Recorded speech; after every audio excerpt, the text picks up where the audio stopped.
저는 결혼 8년 차로 남편과 사이에 아이 하나 있어요. 사실 제가 결혼을 한 데에는 시댁 식구들이 좋은 사람이었던 이유가 컸어요. 결혼 전에 시어머니를 만나러 갔는데 시어머니가 저를 정말 반갑게 맞이해 주셨거든요. 어머, 우리 아들이랑 결혼하려는 아가씨구나. 내가 얼마나 기다렸나 몰라.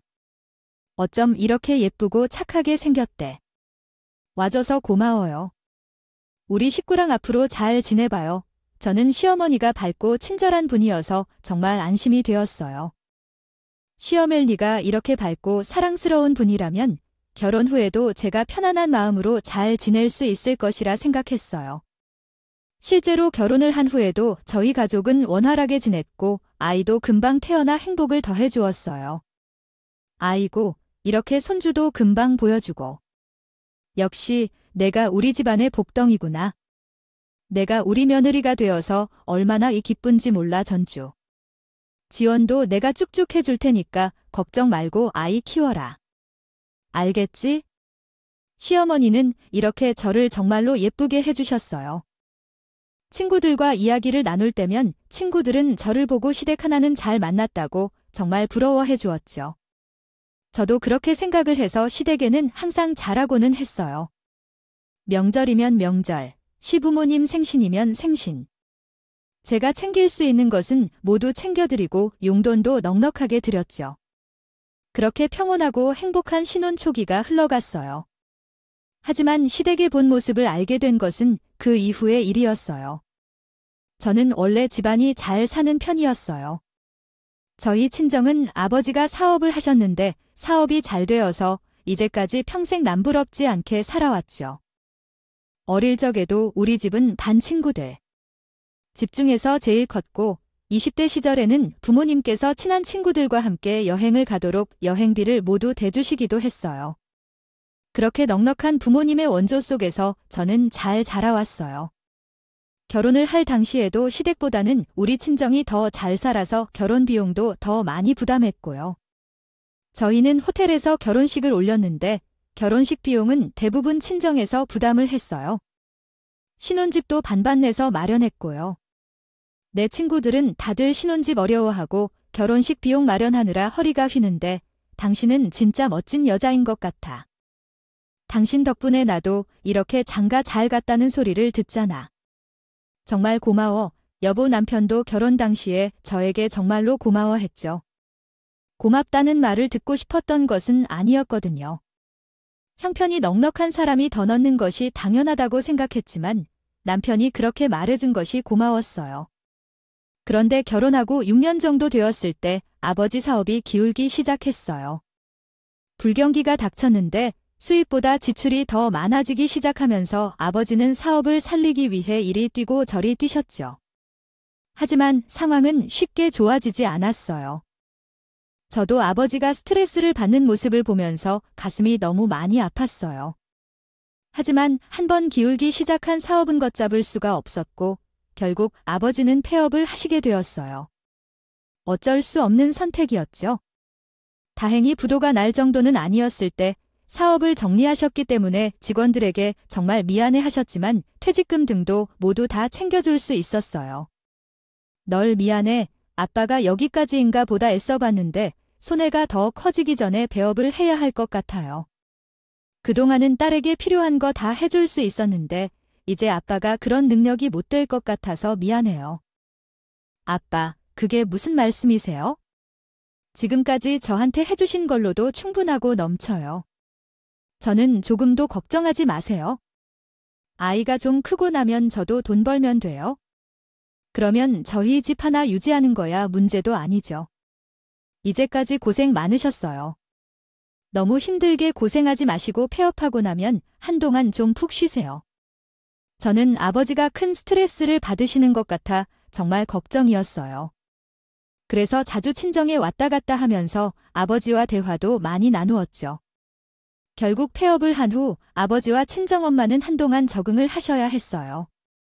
이제까지 넉넉한 경제 사정이었다가 갑자기 돈줄이 막히게 되자 친정 부모님도 적응이 필요하셨던 것이죠. 쓰시는 것도 줄이고요. 매달 나가던 지출도 최대한 줄여 했어요. 그 과정에서 조금 고생스러우셨고 마음도 힘드셨지만 곧 적응을 해 나가셨어요. 그런데 제가 친정을 왔다 갔다 하는 것을 본 남편이 친정의 사업이 기울었다는 소식을 알게 되었죠. 남편이 혹시 너무 신경을 쓸까봐 좀 천천히 알렸거든요. 그런데 이 사실을 알게 된 남편과 시댁이 갑자기 태도가 돌변하는 것이었어요. 이전까지 저에게 항상 다정했던 남편과 시댁의 모습이 아니었어요. 아버지 사업에 대한 소식을 남편에게 알린 후 시댁에 처음 갔을 때 시댁 식구들은 저와 친정을 위로하기보다 아버지를 탓하는 것이었어요. 사돈은 왜 사업을 제대로 유지를 못하시고 그렇게 키울 때까지 낳아주셨대. 능력이 좋으신 줄 알았는데 아닌가 봐. 지금이라도 다시 살리려고 하고 계시니 부도라도 나면 어떡해? 빚쟁이 되는 거잖아. 이제까지 덕분에 편하게 살았는데 이제 다 끝났네. 앞으로는 어떻게 해? 당신은 그냥 돈도 없이 집안에만 있는 거야? 아, 진짜 망했네. 망했어. 나 완전 집안 가장이 된 거잖아. 좋은 시절 다 가버렸네. 저는 이런 시댁의 반응에 적당히 당황했어요. 시댁에서 이전에는 친족에 대해 이런 식으로 말한 적이 없어서 뭐라고 대답해야 할지 모르겠더라고요. 하지만 어쨌든 그때는 그 말이 썩 달갑게 들리지 않아서 떨떠름하게 반응을 하게 되었어요. 우리 아버지가 지금 많이 힘든 상황이셔서 저는 돈 걱정보다 저희 친정 부모님 걱정을 해주실 줄 알았는데 조금 놀랐네요. 그동안 시댁에 잘해주었잖아요. 돈보다는 응원이나 위로를 해주셨으면 좋겠어요. 제가 이렇게 말을 했더니 시어머니와 남편도 떨떠름하게 입을 다물었어요. 하지만 시댁 식구들은 사실 생각을 바꾼 것은 아니었어요. 결국 아버지의 사업이 폐업을 하게 되었다는 소식을 듣자 시댁에서는 저를 대놓고 더욱 찬밥 취급하기 시작했거든요. 당신은 이제 어디 기댈 곳도 없잖아. 이제 나 아니면 우리 가족 먹여 살릴 사람도 없네? 당신, 친정이 그렇게 되어서 내 계획도 다 틀어졌다고. 앞으로 그러니까 나한테 잘해야 해. 지금까지보다 나한테 더 잘해야 할 걸 폐업이라니 이제 더 나을 구멍이 완전히 막혀버린 거네. 며느리가 돈도 없고 이제 우리 아들 고생만 시키게 생겼다. 너 이제 우리 집에 오면 집안일이라도 토마토 해라. 돈 없으면 그런 거라도 열심히 해야지. 이제 우리 집이 너 먹여 살리는 거잖냐? 잔말 말고 밤 열심히 하고 청소나 잘해. 저는 이렇게까지 태도가 돌변한 남편과 시댁 식구들을 보고 정말 깜짝 놀랐어요. 그동안은 이런 소리를 한 번도 안 하다가 이렇게까지 돌변을 하다니 내가 어떤 사람들을 보며 살아왔나 싶을 정도였어요. 그리고 친정이 기울었다고 저를 이렇게 취급하는 시댁 식구들을 보면서 저를 사랑해 주었던 것이 아니었나 싶어 가슴이 아파 혼자 울기도 했어요. 남편은 저에게 가족 계획이 틀어졌다고 하는데 무슨 계획을 했는지 몰라도 우리 친정 사업이 망한 것과 관련이 있는 것 같았어요. 그래도 어쨌든 저를 이렇게 모질게 대하니 마음이 아플 수밖에 없었죠. 하지만 결국 저도 적응을 할 수밖에 없었어요. 시댁 식구들이 저를 구박하고 냉대했지만 이제 이것이 저의 현실이었죠. 전 차차 적응을 해나갔고 시댁 식구들의 바뀐 태도에 대해서도 크게 신경을 쓰지 않도록 노력했어요. 그렇게 2년가량을 더 지냈어요. 그러다 얼마 전 저는 남편이 바람을 피고 있다는 사실을 알게 되었죠. 처음에는 남편이 자주 집에 늦게 들어오고 주말에는 어딘가로 쏜살같이 나가는데 행선지도 말을 해주지 않는 것이었어요.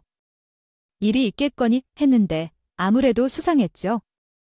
전 한동안 남편을 관찰하다가 아무래도 바람이 피는 것이 아닌가 의심이 들기 시작했어요. 그동안 저를 대해 온 태도를 보면 그런 의심이 드는 것도 이상한 건 아니었죠. 그래서 남편의 핸드폰 문자도 찾아보고 통화 기록도 확인해 보았어요. 그리고 남편 몰래 차 내비게이션도 확인해서 어디를 다녀왔는지도 봤죠.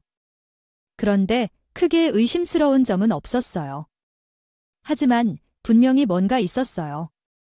저는 계속 골똘히 고민을 하다가 문득 남편 핸드폰에 자동 녹음이 설정되어 있다는 것이 기억이 났어요. 남편은 영업직이어서 혹시 몰라 자동 녹음을 켜두고 핸드폰을 사용했거든요. 저는 남편 몰래 자동 녹음된 통화를 들어보았어요. 그리고 그 중에 딱 하나 불륜 증거가 되는 통화 녹음이 있더라고요. 남편이 상간녀와 통화한 내용이었는데 깜빡하고 지우지 않은 것 같았죠. 오빠, 우리 이번에 호캉스 가면 어때? 집에 말하기 뭐하면 친구들이랑 계곡 놀러 간다고 하구만. 내가 호텔비는 쏠게 알겠지? 우리 최근에 자주 못 만나서 나 속상하단 말이야. 약속이다 가기를 한 거야? 내가 잘 이야기해 볼게. 아, 그 정도는 식은 좀 먹기지. 오빠만 믿고 있어, 진짜. 우리 자기가 최고다. 호텔비도 내주고. 아, 내가 진짜 멋진 여자 만나고 있다니까 고마워요. 우리 자기, 저는 통화 내용을 듣고 큰 충격을 받았어요.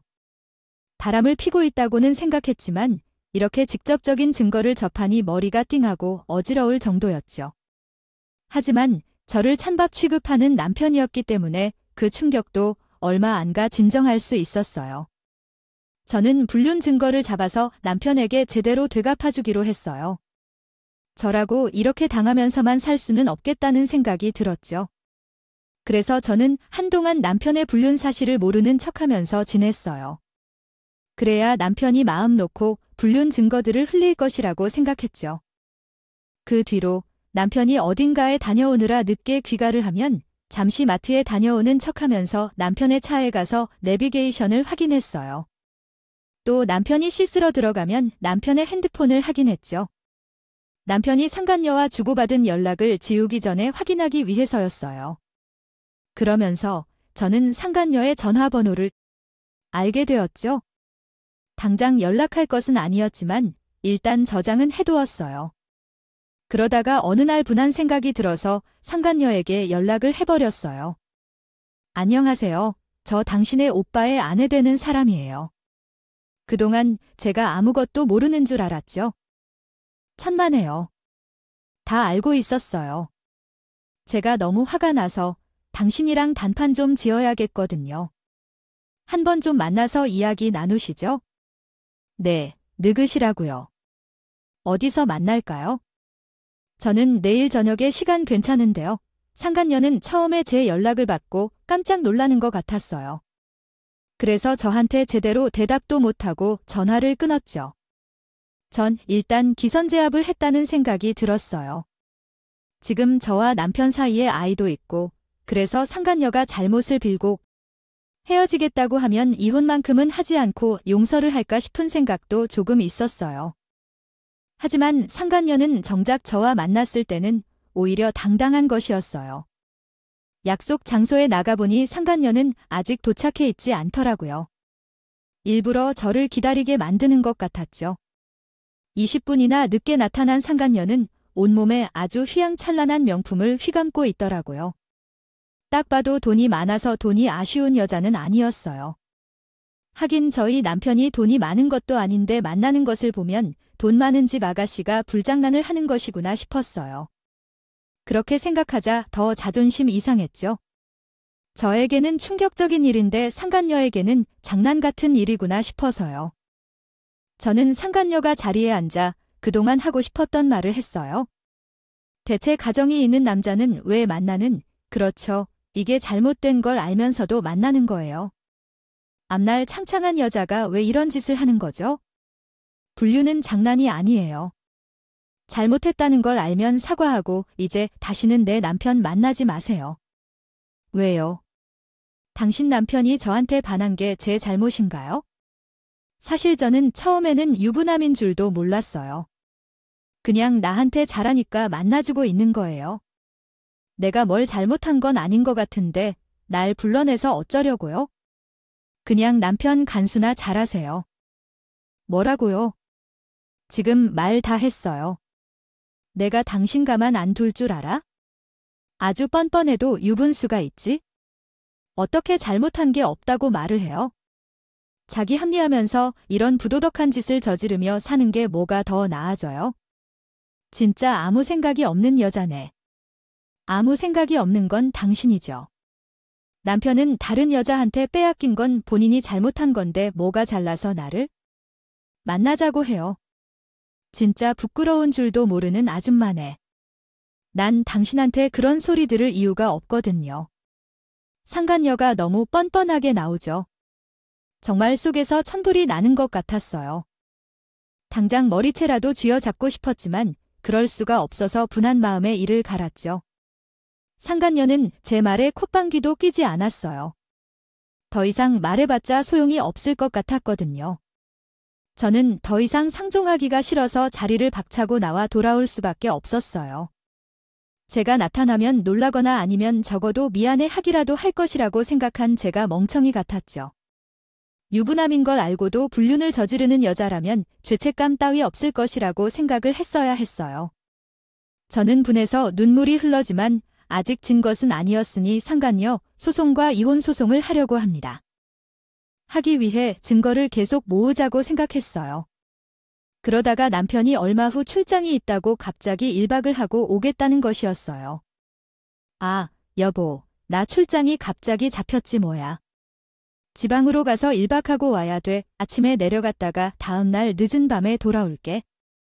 걱정할 거 없으니까 그냥 그렇게 알고 있으라고. 남편의 말에 저는 남편이 상간녀와 여행을 간다는 감이 왔어요. 그런 여자라면 분명히 남편에게 제가 본인을 만났다는 사실을 말했을 것이 분명했죠. 그럼 남편도 제가 불륜 사실을 알고 있다는 걸 알 텐데, 그런데도 뻔뻔하게 저에게 이런 말을 하더니 전 정말 제대로 무시를 당한 기분이었고 정말 처참한 기분이었어요. 하지만 저런 사람들 때문에 제가 기분이 이상하게. 것 자체가 자존심이 상하는 일이었기 때문에 가급적 다른 생각을 하기로 했어요. 이혼 소송을 하면 좋겠는데 아직 변호사를 알아봐 두지 않아서 남편이 없는 동안에 그간 모은 증거를 모아 정리부터 해두기로 했어요. 분하지만 저런 소리를 들어도 제가 불륜 증거를 가지고 있다고 알릴 타이밍은 아니었거든요. 모든 준비가 끝난 후에야 제가 아는 모든 것을 밝힐 수 있었죠. 남편과 상간녀는 제가 대단한 증거를 못 잡았을 것이라고 생각하고 뻔뻔하게 꾸는 것 같았지만요. 나 없는 동안 알아서 잘 먹고 살고 있어. 자꾸 전화하거나 하지 말고 일하느라 바쁘니까 나도 연락은 못 할 거야. 할 이야기 있으면 다녀와서 하고 제가 본인의 불륜 사실을 안다는 것을 알면서도 이렇게 아무렇지 않은 듯 하고 싶은 말을 다 하다니 전속으로 정말 많이 화가 났지만 지금은 역시나 참을 수밖에 없었어요. 그렇게 남편이 상간녀와 여행을 간 날. 저는 집에서 그 사실에 신경 쓰지 않으려고 노력하면서 불륜 증거를 정리하기 시작했어요. 바로 다음 날 변호사를 알아보자고 다짐하면서 말이에요.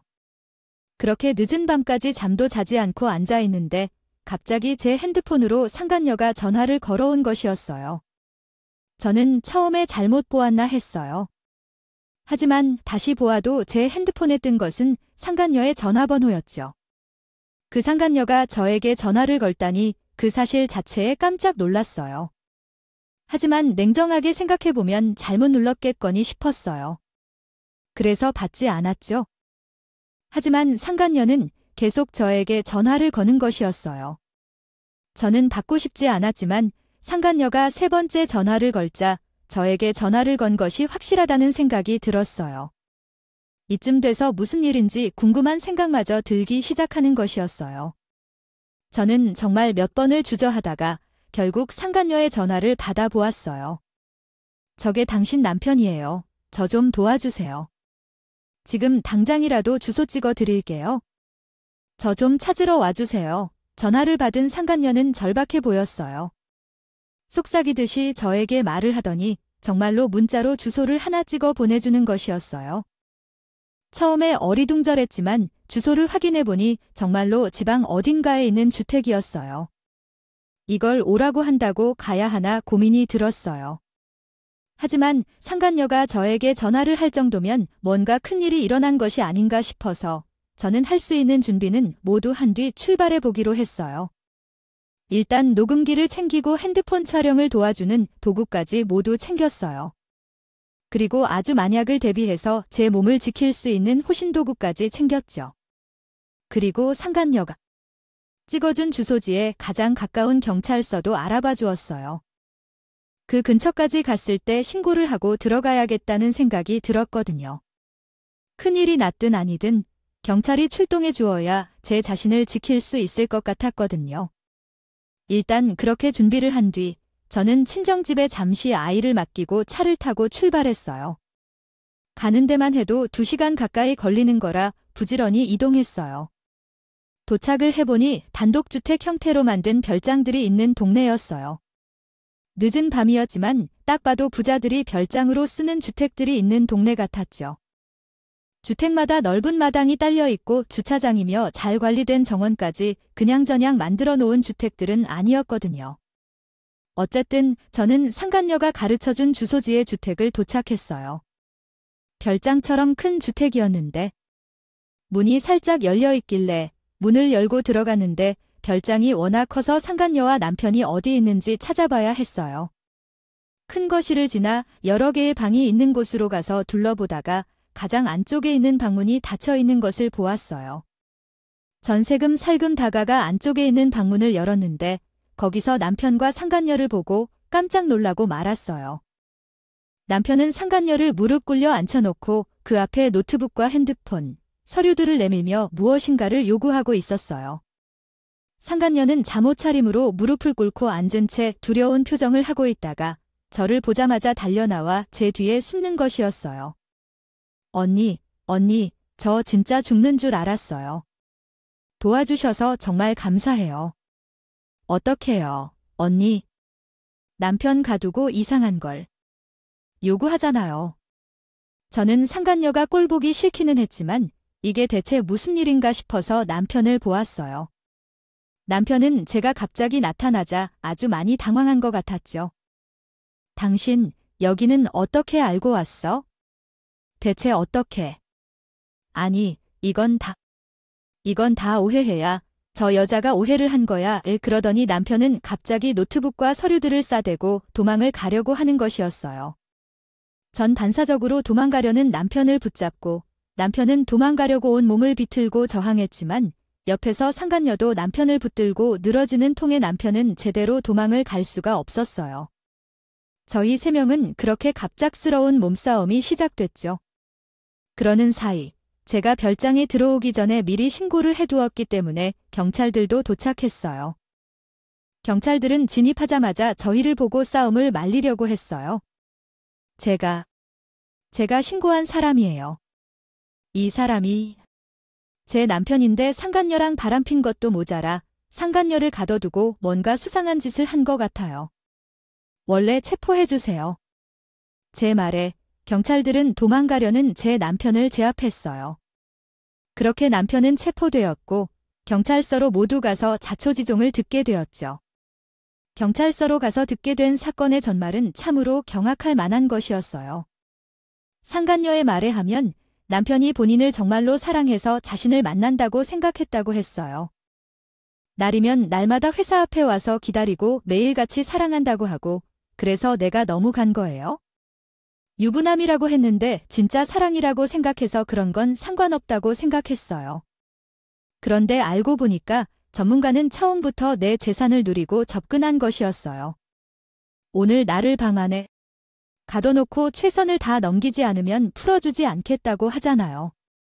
가두고 갈치에 당장 좀 잡아 넣어주세요. 당신, 그게 무슨 소리야? 당신, 너를 사랑해서 뭐든 해주고 싶다고 했잖아. 그래서 내가 당신한테 부탁을 좀 한 거지. 가둬두고 재산을 같이 하려고 했더니 말이 너무 심하잖아. 정말이지 난리도 이런 난리가 없었네요. 상간녀와 남편은 경찰서에서 서로에게 고성방가를 하다가 경찰에게 제지를 당했죠. 경찰들은 둘을 분리해서 진술을 받고 진술서를 작성하기를 시작했어요. 제가 신고자였기 때문에 저도 그 진술을 들을 수 있었죠. 알고 보니 상간녀는 알아주는 사업가 집안의 딸이었어요. 재산도 많고 본인 명의 땅이나 부동산도 많이 있었어요. 가지고 있었어요. 지금은 아버지가 만든 회사 중 한 곳에 이사로 취임해서 월급이나 받으면서 명목상 회사에 출근을 하고 있었죠. 상간녀가 돈이 많다는 것을 알고 나자 처음에 상간녀를 만났을 때 명품을 휘감고 있던 모습이 딱 떠오르더라고요. 어쨌든 상간녀는 그러다가 정말 생각 없이 남편을 만났다고 했어요. 진짜 내 발이라도 닦아줄 것처럼 저 자세를 취했다니까요. 나보고 예쁘다 예쁘다 노래를 부르고 매일 시중은 들어주니까 내가 좀 혹했던 거예요. 그래도 진짜로 나를 사랑해 줄 알았는데 저런 새끼일 줄은 누가 알았겠어요.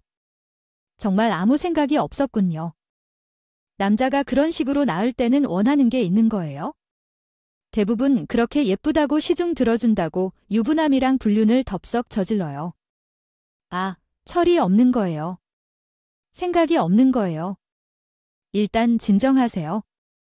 지금은 오늘 사건에 관한 진술을 받아야 하니까 그 불륜 관련해서는 따로 소송을 하시면 되겠죠. 이렇게 상간녀의 말에는 화를 내고 딴지를 걸고 싶은 부분이 많았지만 일단 오늘 사건에 대해 진술을 들어보기로 했어요. 저 남자가 나랑 만나다가 오늘 1박을 하자고 하는 거예요. 원래 가족이 있어서 1박은 제대로 한 적이 없었거든요. 그래서 내가 좋다고 하고 우리 가족 별장으로 가자고 했어요. 도착해서 저녁 먹고 들어가는데 저 남자가 갑자기 그동안 우리가 저지른 불륜의 증거라면서 나랑 같이 있는 사진이랑 연락한 내용들을 내미는 거예요. 그러면서 내가 이사로 있는 회사에 모두 퍼뜨려서 망신을 주겠다고 하는 거죠. 물론 그래봤자 내가 저 남자를 명예훼손으로 고소할 수는 있기는 한데 불륜 사실이 다 알려져서 회사 직원들한테 망신당한 다음이면 명예훼손이 중요한 건 아니었거든요. 그렇게 남편은 상간녀를 협박했다고 했어요. 불륜 사실이 알려지기 싫으면 상간녀 명의의 집과 땅을 넘기라고 했다는 것이었어요. 간도 크게 말이죠. 상간녀는 물론 거절하고 남편을 설득하려고 했지만 남편은 재산을 넘겨주지 않는다면 별장에서 나가지 못할 것이라면서 공포스러운 분위기까지 조장을 했다고 했어요. 상간녀는 무슨 일이라도 당할 것 같아 겁을 먹었고 어찌할 바를 모르다가 핸드폰 하나를 숨겨서 화장실에 가고 싶다고 남편에게 말했다는 것이었어요. 제가 어쨌든 회사에 이사 식감이 있는 사람이라 핸드폰을 여러 개 쓰거든요. 그래서 그 중에 하나를 몰래 옷 속에 넣고 화장실에 가고 싶다고 했어요. 그랬더니 감사하려고 화장실 앞까지 따라오더라고요. 그래서 화장실에 간 다음 반드시 와줄 만한 사람한테 연락을 한 거예요. 저 언니밖에 안 떠오르더라고요. 진짜 아주 쓰니 망정이지. 안 그랬으면 내가 저 남자한테 무슨 일을 당했을지 어떻게 알아요. 상간녀가 이렇게 자초지종을 모두 말하자 저도 모든 상황이 이해가 되었어요. 그리고 남편이라는 사람에게 더 크게 염증을 느꼈고 돈에 눈이 멀어서 정말 갈 때까지 갔구나 싶었어요. 저는 진술하려고 대기를 하고 있는 남편에게 가서 말했어요. 정말 잘하는 짓이다. 인간아, 협박도 모자라서 가더나. 당신은 이제 완전히 끝났어. 내가 불륜 준 거 없는 줄 알고 나를 마음껏 무시했지? 이혼 소송은 물론이고 당신은 이제 겁박에 감금 혐의까지 추가되어서 처벌받게 될 거야. 돈 좀 얻으려고 발버둥 친 것 같은데 이제 당신은 벌금은 물론이고 위자료의 형까지 살아야 하는 거예요. 뭐 시어머니가 당신이랑 함께라고? 이게 다시 어머니랑 당신이 같이 짠 일이라는 말이야. 둘이서 작당 모의를 한 거야. 그럼 그리고 나를 처음부터 돈으로 바꾸나 나를 벗겨 먹으려고 했다고.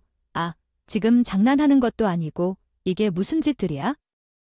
저는 남편의 말을 듣고 정말 기함을 했어요. 이제서야 우리 친정의 사업이 기울었을 때 남편과 시어머니 태도가 싹 바뀌었던 이유를 알 것 같았고 소름이 끼쳤어요. 두 사람은 처음부터 저를 가족이 아닌 돈으로 봤던 것이었어요. 저희 친정이 사업이 기울어 돈이 없어지자 저도 이제는 필요 없게 된 것이었죠. 남편이 자신의 계획이 틀어졌다고 했던 이런 내용이었을 것 같았어요. 어떻게 저와 저희 친정을 벗겨 먹으려고 한 것인지는 몰라도 장간녀에게 이런 함정을 파고 계획을 한 것을 보면 결혼까지 한 저에게는 더하면 더 했지 덜한 짓을 하지는 않았을 것 같아요. 전 정말이지 온몸에 소름이 끼치고 오싹했어요. 심지어 아버지의 사업이 그때 망해서 다행이었다는 생각마저 들었어요. 아예 안 그랬으면 제가 타깃이 되었을 테니까요. 전 바로 시댁으로 찾아갔어요. 그리고 시어머니를 향해 말했죠. 어머니, 남편한테 전부 다 들었어요. 남편과 작당해서 저를 처음부터 속여 벗겨 먹을 생각이었다고요. 그래서 저희 아버지 사업이 기울었을 때 위로는커녕 아쉬워하면서 저를 하대하신 건가요?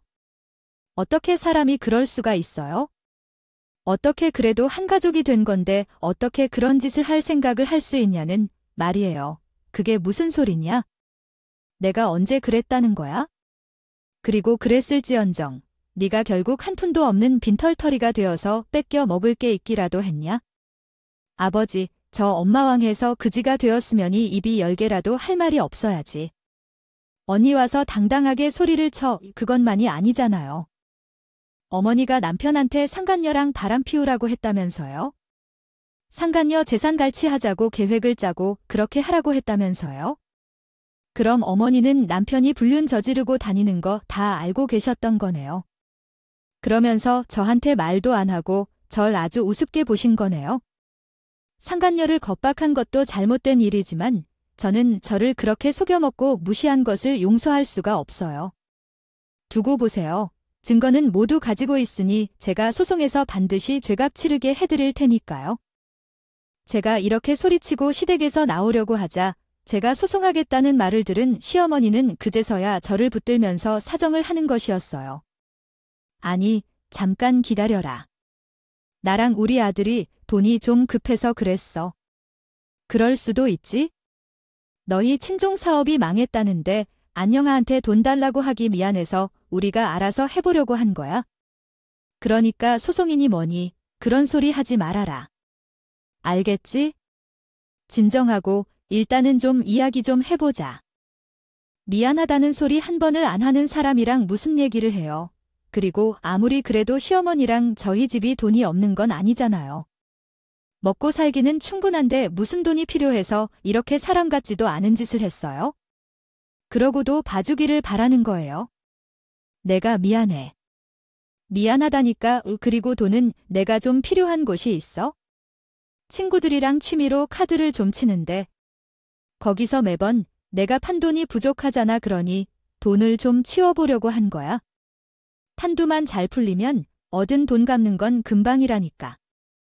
저는 시어머니의 그 말을 듣고 머리를 또 망치로 맞은 것 같아서 순간 멈춰섰어요. 시어머니가 말하는 카드를 치는 건 노름판에 말하는 것 같았죠. 그 카드요. 어머니, 지금 노름판에 다닌다고 말씀하시는 거예요? 아, 그리고 거기서 놀 돈이 필요해서 저랑 제 친정을 벗겨먹으려고 했고 그게 실패해서 상간녀를 꼬셔서 죄를 저질렀다고 말이에요. 아니, 그냥 돈을 좀 빌리려고 한 것뿐이라니까. 돈 다 빌린 다음에 갚으려고 했어? 아, 진짜야. 그러니까 신곤이 문이 그딴 소리 하지 말고 아들이랑도 잘 좀 이야기 좀 나눠봐. 저는 더 이상 들어줄 수가 없어서 시어머니를 뿌리치고 말없이 시댁을 나와버렸어요. 정말 이런 시궁창이 없었죠? 전 더 이상 시어머니나 남편과 대화를 할 필요는 없다고 생각했고 아이를 데리고 친정으로 거처를 옮긴 후에 소송을 시작했어요. 전 남편과 시어머니 상간녀를 모두 고소했어요. 남편에게 이혼 소송을 하면서 남편과 시어머니에 대해서 사기 미수 혐의로 고소를 했어요. 그리고 상간녀에게도 상간녀 소송을 걸었죠. 그 뒤 상간녀에게 연락이 왔는데 이렇게 이야기를 하는 것이었어요. 저 언니가 보내온 상간녀 소속장 봤어요. 솔직히 내가 항변을 하는 게 많은데 도와준 것도 있고 해서 그냥 위자료는 최고 금액을 드릴게요. 그리고 내가 사과를 한다고 뭐가 해결되는 건 아니지만 언니, 남편이랑 불륜 저질러서 죄송해요. 언니 말대로 불륜인 줄 알면서 그런 짓 하면 안 되었는데 죄송해요. 근데 그런 남자인 줄은 몰랐네요. 언니도 그 남자랑 잘 헤어지기를 바랄게요.